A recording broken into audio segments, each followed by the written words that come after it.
I think we're like everybody else in the country, like super excited to begin conference. I am excited about being able to go on the road. You don't need to wait and find out if you have a road mentality and are doing the things necessary in order to win a road game. So, really excited about that opportunity.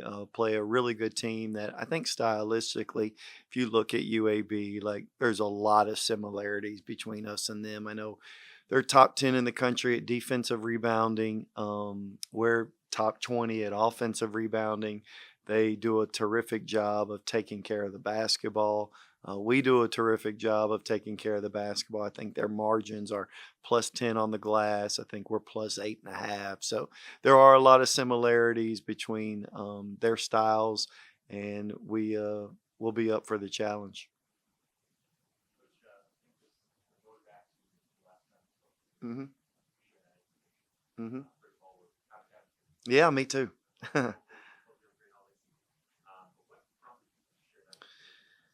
Yeah, I mean, it's one. So I was talking to Scott Drew. We had let a number of people know, and so I mean, you're venturing into the more than triple digits of people who kind of are of aware of the situation. We had told the players, obviously the staff. I mean, you have obligations to the president of the university and the athletic director and a number of other people. But I do think one, you didn't want eventually this information was going to get out, and you didn't want it to say he had a heart attack. And he had this or he had that. So one, there was a little bit of like, let's make sure that accurate information is being given, and I can probably provide that better than anybody.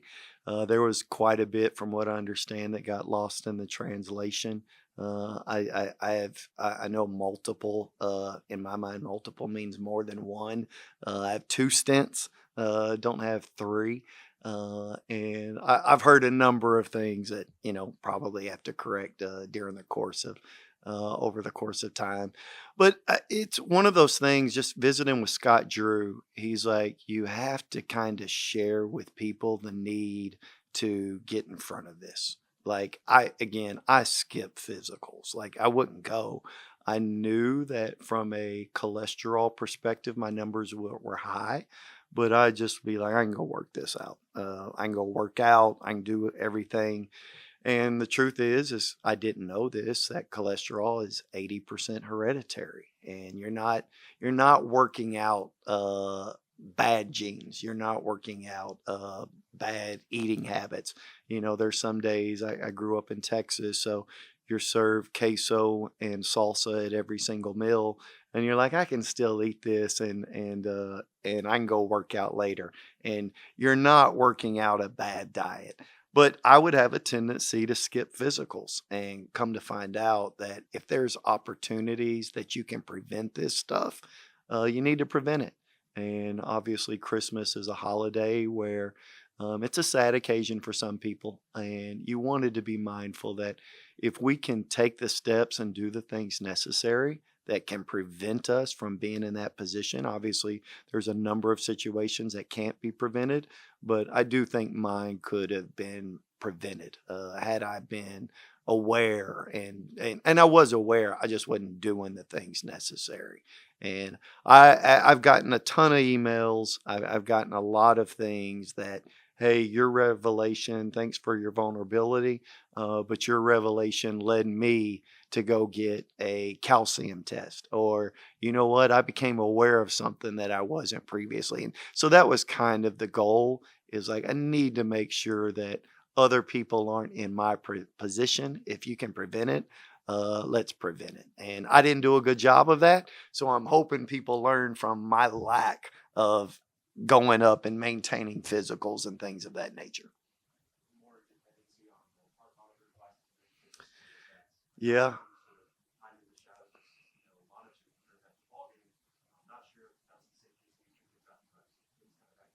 Yeah, I mean, feel great. As I mentioned before, it's kind of like, a sumo wrestler was sitting on top of your chest, and he all of a sudden disappeared. And I felt better. Like I had the surgery.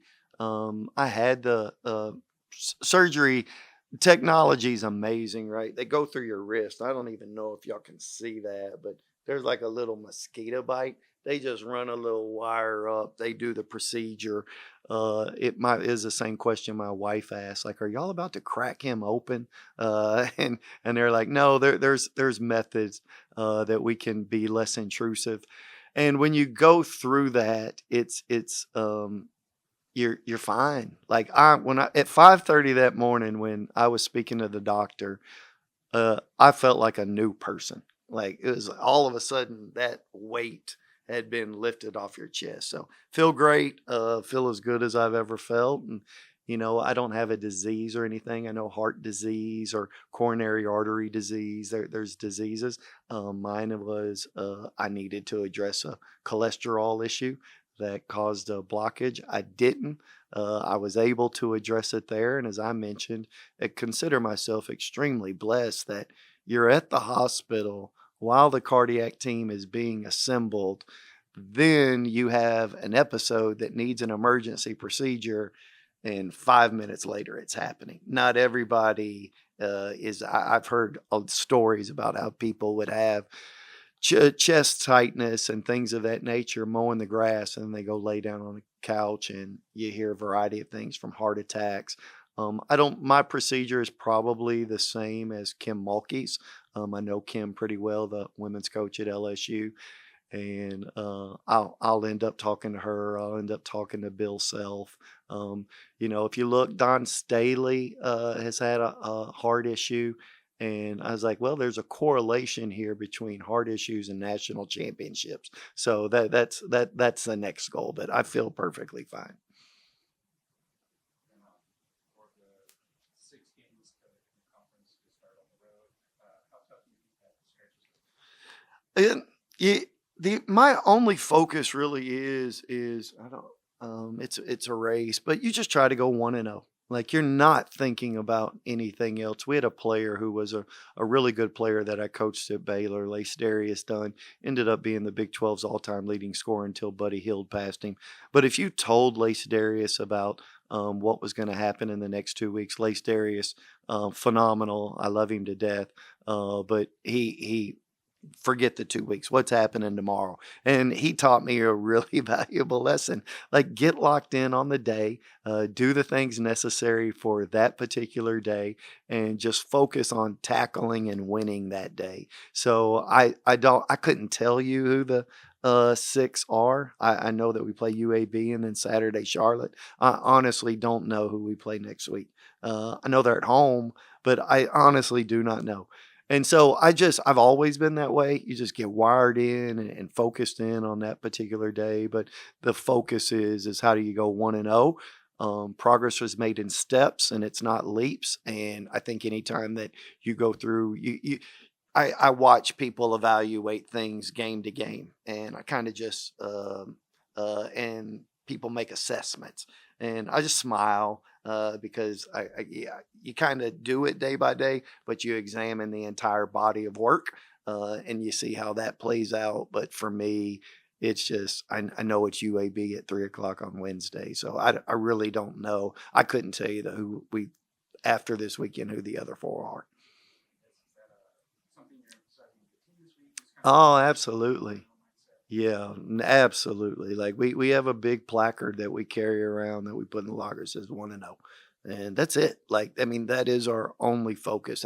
How do you win this game? And then we'll turn our attention because the truth is they're all different.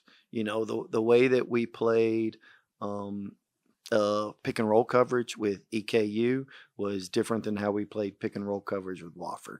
And, you have to have different pick and roll coverages in order to be successful. But to try to look ahead and say, this is how we're going to attack it, I mean, you don't know. It probably takes about 120 hours to put together a scouting report. And you're in that mode right now. And so all of that to say it's just so hard to think ahead because the workload is quite a bit. Going back to that experience, how do you feel with the stretch that you guys won 20 runs like that? Those moments, just spacing, performance, what stood out to what characteristics have you seen in that kind of run that some of the best and most for this team? Yeah, it stops. Like, I mean, I looked up, I didn't know it was a 20-0 run. I mean, you're frustrated kind of. I mean, each play is kind of its own living organism. And there were some things that we weren't very sharp in. But, going back to my point earlier, you're trying to gauge the entire body of work during that segment, not get caught up on one particular play. But at the end, I thought, we were really defending. We were botching pick and roll coverages in that first 4 minutes. Like, I mean, it was chaos. And we had to bring them over at the media, remind them what was going on, and making sure that we get our coverages right. And then I thought after that we kind of settled in and the defensively kind of locked in on the things. But I mean, the only thing that allows you to go on runs is stops, and you kind of, I've said this before, you win because of defense. Offense will tell you how much you win by. But you can still win games when you don't play well offensively, and we've had that. But what allows us is, I thought, our defensive determination, and we stopped botching the pick and roll coverages, allowed us to make that happen. Which last year you had much more familiarity with the team going into conference play, Yeah, knowing the guys, the whole new roster. How do you measure how prepared they are to enter conference play? yeah, that's a great question. I think that, I do think that we've addressed some concerns. Like, we're 215 spots better than what we were a year ago at shooting the basketball. We're 124 in the country compared to 339 in the country a year ago. And so we needed to address some shooting woes that we had. We are better at taking care of the ball. We're a top 40 team in the country at taking care of the ball. We've continued to rebound it pretty well. Defensive glass isn't what it needs to be. So I think the metrics that you think are a byproduct of winning, doing things in such a way as to win, like, you have to figure out, what is your such a way? Like, what are the things that are necessary in order to put you in? So, regardless of the roster, are we doing the things that allow you to be victorious? You can get caught up in a lot of different things. And in my mind, there's a lot of things that's just fluff. And you have to focus in on what actually contributes to winning. So, if you look at the teams that have won this league, they've done two things really well. They shot the ball well, and they were one or two in defense. In my 2 years here, it was that way with South Florida, and it was that way with Memphis. And so we're shooting the ball, making open shots. I thought we did a much better job of moving the ball, and that one comes and goes. You're not going to shoot it well every night, but defensively and rebounding and not giving teams extra possessions on account of ball security, like, we've been pretty good in those two areas consistently through all 13 games. Coach, how crucial or motivating was it to have those back-to-back wins in non-conference play and move into conference? Yeah, all games are kind of a life of its own. You'd prefer to go in on a winning streak, but even a year ago, I was thinking yesterday, we played Friends a year ago, and that was not. We won, but we were not motivated. Like, our off ball was just really, really bad, and so you knew going in, like, is this an anomaly? Is this a situation? Now, we had played well against Kansas State, but you expect to play well against Kansas State because you enjoy the rivalry. And so I do the Wofford game, and then this particular game against Eastern Kentucky. I thought we had a really good week of practice. We've had good practices. Guys got back the 26th. We've been able to practice. We had two of them yesterday, one of them today. And so we've gotten after it. And I think the practices have been good. So you're probably gauging that. For me, you're gauging that more than you are anything else. When you look at the American as a whole this year, just how difficult and tough would you say this conference is? Other than Yeah, I'm awful at this too now. I don't know. I don't know anybody. I know Tulsa. I think they have one loss. Do they, Owen? I don't know about anybody else. I don't know what I know. UAB. I know they're 9-4. But I don't know Charlotte's record.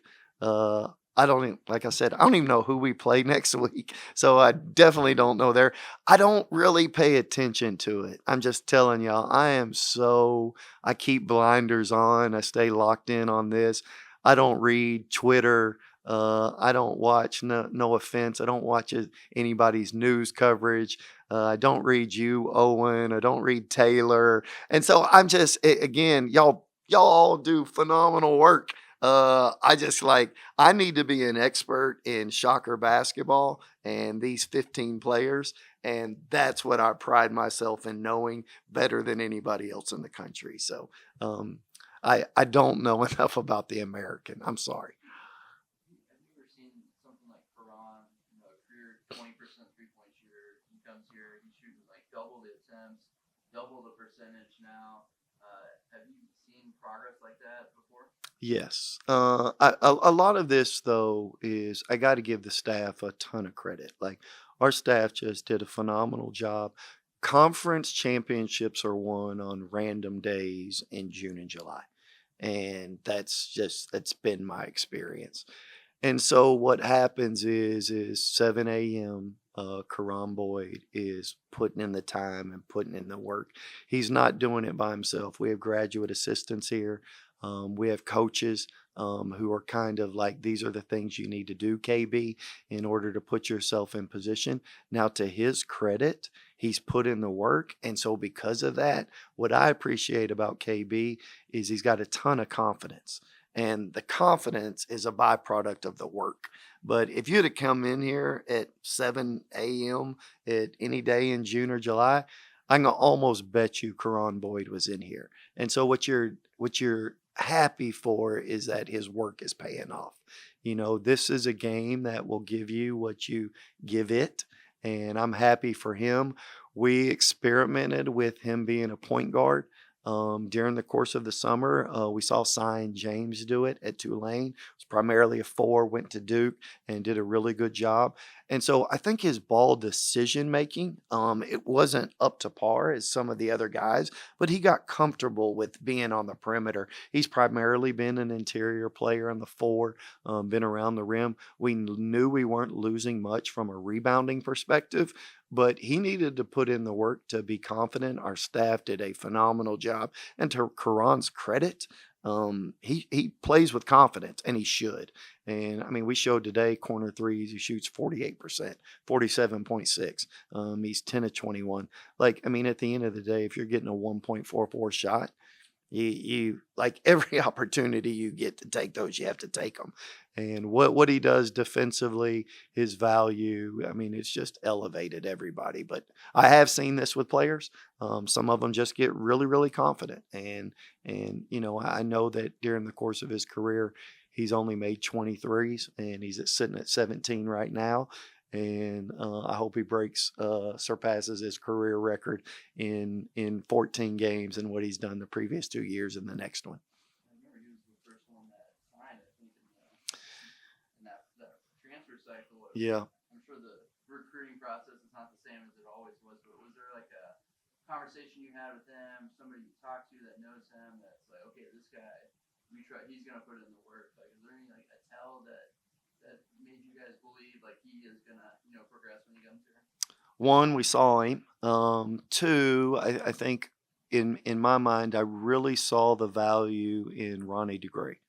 Like, we didn't get off to a great start last year. Ronnie had to come back. And once Ronnie kind of got into it when we were going to Charlotte, you go on a 6-game winning streak and you're sitting there at 1-7. Next thing you blink and you're 7-7. And I attributed a lot of it to who Ronnie DeGray was, his ability to rebound and his ability to defend. And I felt like you needed that 6'4" to 6'7" guy who had girth, who could guard multiple people, just with our style of play. And so so when I saw Karan, I can tell you where I was. I mean, we were getting ready for the conference tournament, and I saw his name hit the portal. And like, that was the first phone call that I made. We heard all this chatter behind the scenes of other players and other people, But when I saw his name, I didn't even tell the staff. I was just like, when I saw his name enter the portal, somebody, OG, sent me a tweet and let me know that's OG's job, and let me know who it was. I knew exactly who he was. I knew exactly what he provided. And when I talked to him, I think I called him every morning at 8 a.m., probably for like 3 weeks straight. One, if a player is up at 8 a.m., you're recruiting the right guy. Simply because if they're at the club until 1, 2, 3 in the morning, they usually don't wake up till 1, and you're just asking for trouble. And then you hear a story, and then you talk to the people around them. And yeah, obviously I saw him up close, so you're kind of aware. But like in my mind, that was I mean, this is how far I went for KB.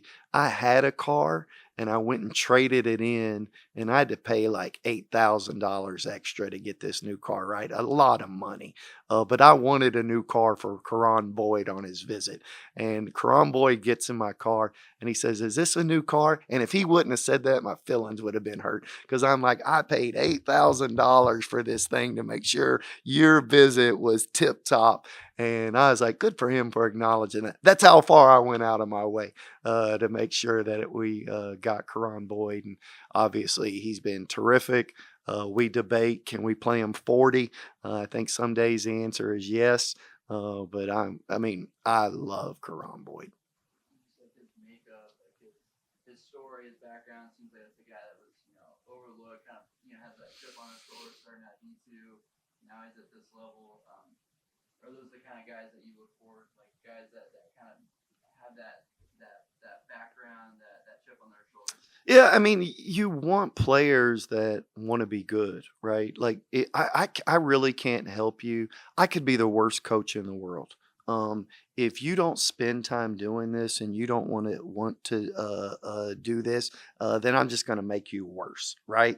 And I could be the worst coach in the world, but you're extremely hungry. You want to spend time doing this, and you want to make sure you add value to the team, and you're going to get better. What I think good coaches do is they allow you to go further faster. Michael Jordan was going to be Michael Jordan.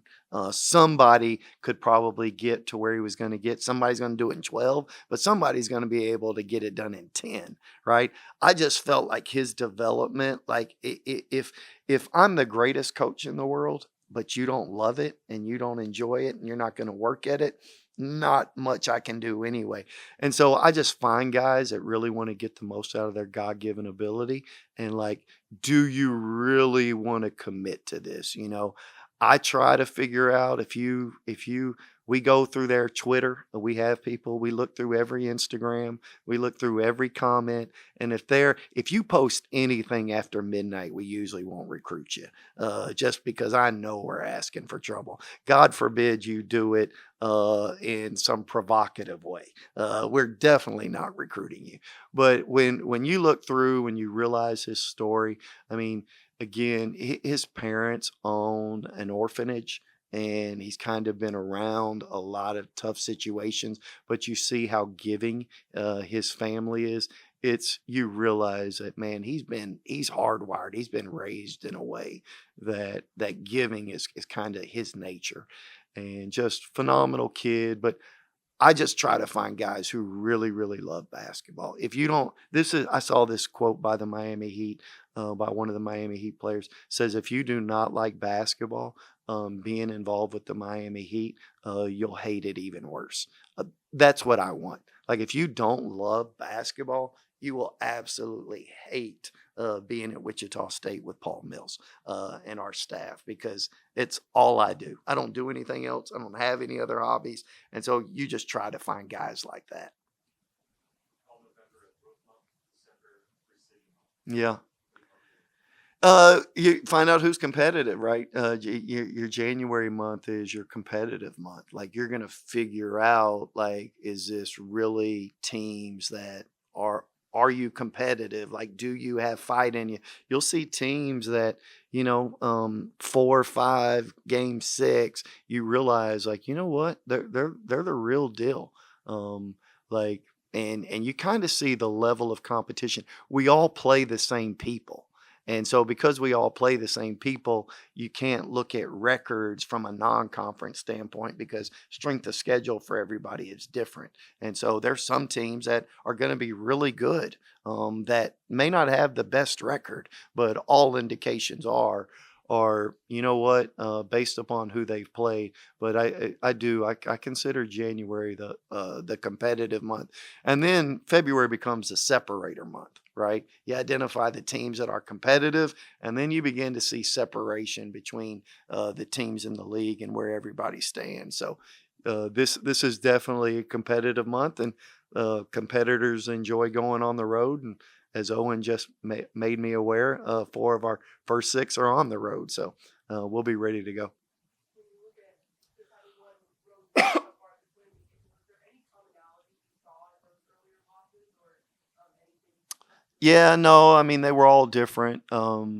Saints, Boise State, we had to battle back. Did St. Mary's. Thought that was a discipline issue. Colorado State, we didn't. There was not the resistance that's required in order to win. Western Kentucky, just our adaptability to different defenses. That just did not bode well. I go back to I thought DePaul, we did too much. What we would reference as seal hunting. Um, and tried to get too many seal switches, and then it just didn't materialize for us at the free throw line. So they're all different. I do think that, I've watched the UNI game a few times, that at the end of the day, I do think that we were making tough plays. Like you can see us early making tough plays. I thought that was the commonality. Like there were plays that we weren't making, specifically St. Mary's.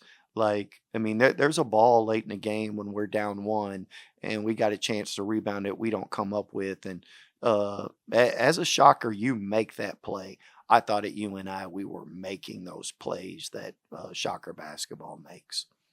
Is that kind of something you're looking for? Absolutely. Yeah. And I would tell you the same is true at practice. Like, I mean, you're not just all of a sudden going to play well on the road. And we've made tough plays the past few days. That has to be consistent.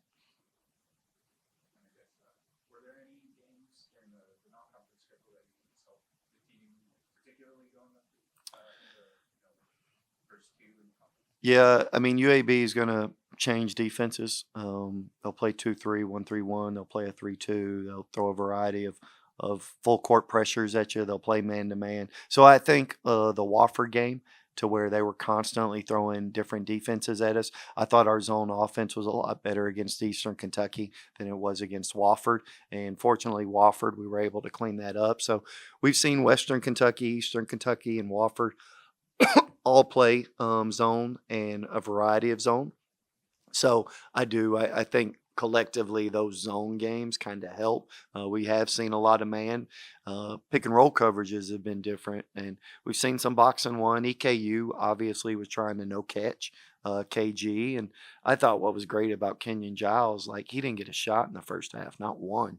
We didn't force anything either, and we're up 26. And so I felt like as a group we needed that, simply because when you go through that process, you just can't look to one person, and which is what we were doing against Western Kentucky late. So I think collectively the teams that played zone against us will help us in the UAB game.